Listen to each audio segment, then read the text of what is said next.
transaksi penerimaan kas secara tunai melalui kas di tangan baik dari penerimaan, pelunasan pembayaran anggota, penerimaan pinjaman secara tunai, pelunasan pembiayaan karyawan, penerimaan potongan denda atau penambahan modal secara tunai dari pemilik.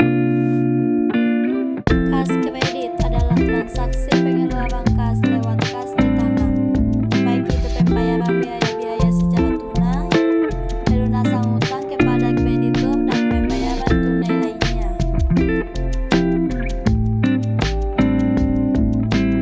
Non-kas adalah transaksi yang tidak melibatkan adanya uang kas. Bentuk non-kas dapat berupa barang ataupun berupa perhitungan yang menyangkut penambahan maupun pengurangan baik aset maupun perubahan posisi dalam pos-pos tertentu. Contohnya, non-kas antara lain berupa pembelian barang ataupun peralatan kantor secara kredit, sumbangan atau hibah dan sejenisnya dalam bentuk barang. Non-kas berupa perhitungan perubahan posisi pos-pos tertentu, seperti perhitungan penyusutan aktivitas tetap pada akhir tahun, perhitungan penyisihan piutang, perhitungan pembagian SHU sesuai keputusan rat anggota dan lainnya. Kasir adalah seseorang yang tugasnya mengelola uang masuk dan uang keluar, serta bertanggung jawab untuk membuat atau mencatat dan melaporkan semua transaksi kas yang terjadi di KSP atau USP koperasi. 1. Mempersiapkan pekerjaan. Dalam melaksanakan kegiatan transaksi kas dan non-kas, perlu diperhatikan oleh kasir atau teller hal-hal sebagai berikut. Mengidentifikasi dokumen pendukung. Kasir atau teller harus selalu mengidentifikasi dokumen pendukung, yaitu bukti kas masuk BKM dan bukti kas keluar BKK.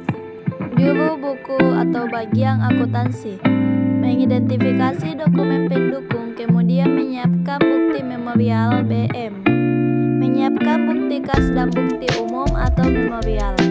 Bukti kas masuk dan bukti kas keluar yang telah diidentifikasi perlu disiapkan oleh kasir, seperti kwitansi, slip pengambilan dan penerimaan, dan slip jurnal. Sedangkan bukti umum atau memorial disiapkan oleh juru buku dan didukung oleh bukti eksternal, kemudian dibuat dan diotorisasi oleh pihak berwenang di koperasinya. 2. Melakukan penerimaan kas. Dalam melakukan penerimaan kas ada hal-hal yang perlu mendapat perhatian dari kasir, yaitu: pertama, bukti penerimaan dan pengeluaran kas. Kasir menerima bukti penerimaan kas dan pengeluaran kas, selanjutnya diteliti kebenarannya, baik itu dari pengisian dan keaslian dokumen. Kedua, menghitung penerimaan kas. Dalam melaksanakan penerimaan kas, petugas kasir harus menghitung uang yang diterima dan mencocokkan dengan jumlah yang tertulis di bukti penerimaan kas, dan meneliti kebenaran dan keaslian uang yang diterima dengan sinar ultraviolet, alat pendeteksi uang. Ketiga, meneliti penerimaan kas dan atau surat berharga. Uang yang diterima oleh kasir diteliti keaslian dan keabsahannya sebagai alat pembayaran yang sah dengan alat pendeteksi uang palsu. Keempat, mencocokkan jumlah uang yang diterima. Jumlah uang yang diterima dicocokkan dengan jumlah yang tertera pada bukti penerimaan dan dikelompokkan sesuai dominasi masing-masing untuk mempermudah dalam pemeriksaan akhir hari dan perhitungan jumlahnya. 3. Mencatat penerimaan kas. Semua uang yang diterima harus dicatat dalam buku catatan kasir. Pertama, mencatat penerimaan kas dalam buku kas. Untuk penerimaan kas dicatat dalam buku kas. Kedua, mencatat penerimaan non-kas dalam buku memorial. Untuk penerimaan non-kas dicatat dalam buku memorial oleh juru buku. Ketiga, bukti penerimaan. Bukti kas masuk diotorisasi dan diberi nomor urut dan tanggal. Keempat, memberi nomor urut pada bukti penerimaan kas dan non-kas. Selanjutnya, bukti penerimaan kas dan non-kas diteruskan untuk diposting dan diproses oleh juru buku sesuai prosedur dan proses akuntansi. 4. Melakukan pengeluaran kas. Dalam melakukan pengeluaran kas, hal-hal yang perlu diperhatikan oleh kasir yaitu: pertama, meneliti kebenaran bukti pengeluaran kas dan non-kas. Bukti pengeluaran kas oleh kasir diteliti kebenarannya dan dicatat dalam buku kas kasir. Sedangkan bukti non-kas yang telah dibuat sesuai otoritasnya diteliti kebenaran dan dicocokkan dengan bukti pendukung lainnya. Kemudian dimasukkan ke buku memorial pengeluaran kas.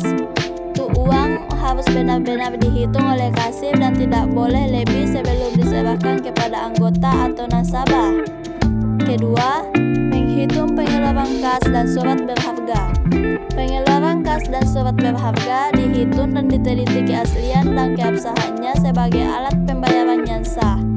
Ketiga, meneliti keabsahan pengeluaran kas dan surat berharga sebagai alat pembayaran yang sah. Untuk jumlah uang yang dikeluarkan kasir, terlebih dahulu harus diteliti keabsahannya sebagai alat pembayaran yang sah. Begitu pula dengan surat berharga.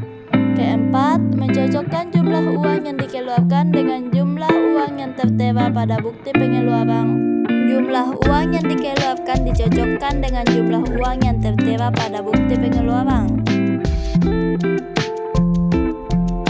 5. Mencatat pengeluaran kas. Dalam melaksanakan pencatatan pengeluaran yang perlu diperhatikan oleh kasir atau teller. Pertama, mencatat pengeluaran kas dalam buku kas. Semua pengeluaran kas dicatat dalam buku kas. Kedua, mencatat pengeluaran non-kas dalam buku memorial. Semua pengeluaran non-kas dicatat dalam buku memorial. Ketiga, mengotorisasi dan member nomor urut pada bukti pengeluaran. Bukti pengeluaran harus disiapkan terlebih dahulu untuk memudahkan pemberian otorisasi dan nomor urut dan tanggal. Keempat, memposting bukti pengeluaran kas dan non-kas. Semua bukti pengeluaran kas dan non-kas diteruskan ke juru buku untuk diposting sesuai prosedur. 6. Menyiapkan format laporan harian transaksi kas dan non-kas. Sebelum transaksi kas dan non-kas ditutup, terlebih dahulu kasir harus meneliti kembali catatan pada buku kas bahwa saldo terakhir cocok dengan uang yang ada di kas dan dihitung kembali jumlahnya. Uang yang ada di kasir harus sesuai dengan jumlah maksimum yang telah ditentukan dan diputuskan oleh atasan langsung kasir. Untuk kelancaran sistem pengawasan internal, maka setiap tutup kas, saldo kas harus disetor ke kantor pusat pada hari itu juga, serta perlu adanya pemeriksaan kas (case of name) oleh bagian akuntansi atasan langsung kasir untuk menjamin bahwa catatan saldo kas telah sesuai dengan fisik uangnya. Hasil perhitungan kas ditandatangani pemegang kas, penghitung dan pemeriksa. Setelah selesai dihitung, bukti-bukti penerimaan kas dan pengeluaran kas serta uang tunai dikembalikan ke kasir umum dan dibuat laporan kas sesuai buku kas.